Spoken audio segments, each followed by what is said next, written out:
The Trail of Shards, Chapter 9. The Men on the Roof. I jumped up and ran to the window. She was right. The kingdom was under attack, and they had already climbed the wall and taken down the guards without being caught. It was a small kingdom, and they would surely have it surrounded within the hour. "Geneviève!" I called, waking her. "We're under attack. What do we do?" My eyes held the same fear that Lisa's had. She sprung up, groggily running to the same window I had. Her tired eyes widened with shock, and she ran to the door without saying anything. We followed. She reached the door, but it flew open before her. We gasped at the man in the threshold. He was tall and had tons of muscle.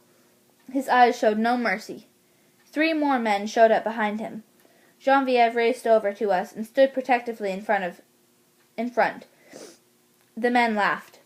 "Nice try, woman," the first guy called, his armed crossbow at her head. "Step aside, now." Geneviève didn't budge. It is a mother's duty to protect her children," she said. Her face was as unforgiving as it had been when she had grounded Lisa the prior morning. "You would never have guessed at the fear unless you held her hand and felt it shake, which I did." "Suit yourself," he said, holding the crossbow at arm's length, and shot it downward and pulled the trigger. The arrow went flying through the air and lodged itself in the top of my aunt's kneecap. She screeched and dropped to the floor in a curled-up ball. Lisa was screaming and trying to help her mother, and I was doing the same. The men entered the room and held us back. The first man began to taunt Geneviève, kicking her in the ribs. Earlier I had mentioned that Lisa was the hand-to-hand master of combat. I have no idea where she got that from, but she definitely knew how to fight. She demonstrated that to these men when they had tried to hurt her mommy. She broke free of the man who had held her and tackled the main man when he wasn't looking. "Leave my mommy alone," she ground out, punching him hard with each word, and managing to stomp on his gut, breaking multiple ribs before the other 2 men were able to pull her off. Even then, she was screaming and kicking, almost breaking free again. The man pulled himself off of the floor, growling and looking at Lisa.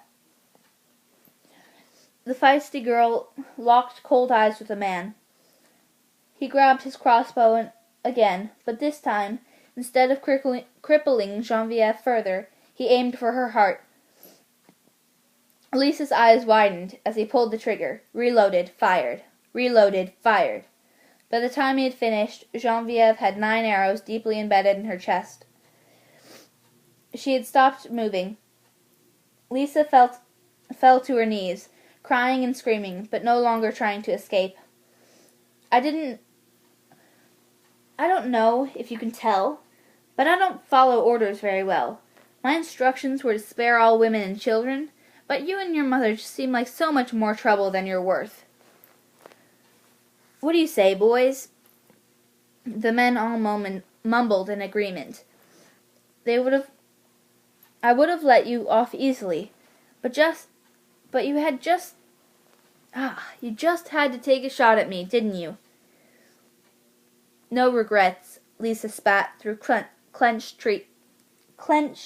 teeth. Her face was soaked and tear-stained, her hair limp and disheveled. She had a look on her face that would have killed.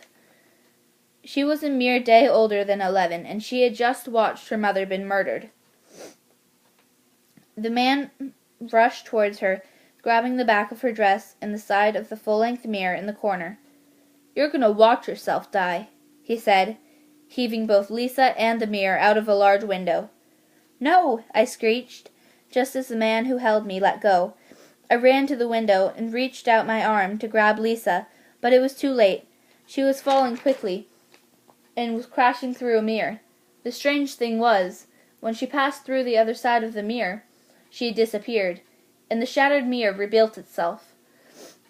I was still holding my hand out towards them.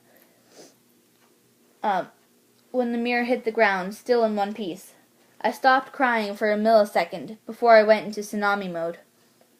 Eli, they should have taken the dungeon by now. Do me a favor and escort the young lady. The man behind me grabbed both hands and shoved me out the door. Thanks for listening. That was Chapter 9. And tune in for Chapter 10. Leave a like. And thank you for listening. This is really supportive.